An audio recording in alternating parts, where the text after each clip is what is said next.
Feeling stressed? Experiencing the look on 7-year-old Georgie's face after being told he must sit another test and will stay with me until my dying day. He didn't sleep the night before. He failed the test. Are we failing him?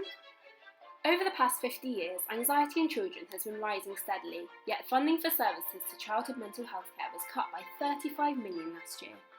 Head teachers report a 53% increase in worries over their students' mental states. Mental health and how we deal with it has been under scrutiny. Anxiety can significantly interfere with a child's ability to manage everyday life.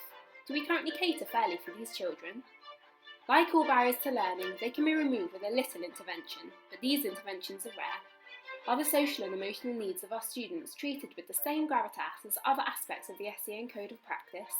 And how is the hard-working, caring teacher who has spotted early signs of mental health issues going to support the child in ever-growing classes?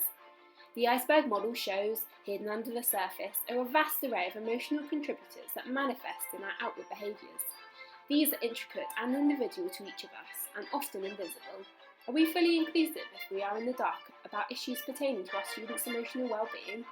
As the national curriculum states, lessons should be planned to ensure that there are no barriers to every pupil achieving. Let's look at Finland. Their children are happier, their academic attainment is higher. What are they doing so right? Who would have thought that an emphasis on child well-being combined with reduced testing, homework and school hours would result in the best education system in the world? It's time to follow their lead. But are we ready for this kind of discussion? But there isn't any stigma anymore. Whilst mental health issues are increasingly in the public psyche, the flippant application of labels can be dangerous. Stigma and discrimination against patients and families prevent people from seeking mental health care. Sufferers still feel the topic is taboo. This is why it is ever more important for the teaching profession to be confidently trained to deal with these sensitive issues. Whilst training is not mandatory, you must be forthcoming in our approach.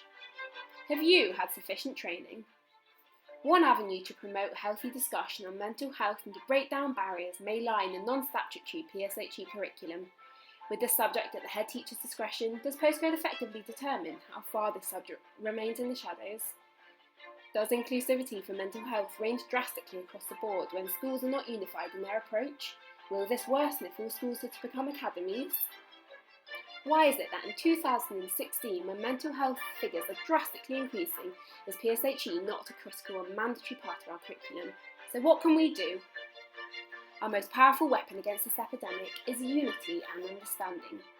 Teachers must become the driving force for change, recognising the immense pressures that we place on our students daily. When do our kids get to be kids?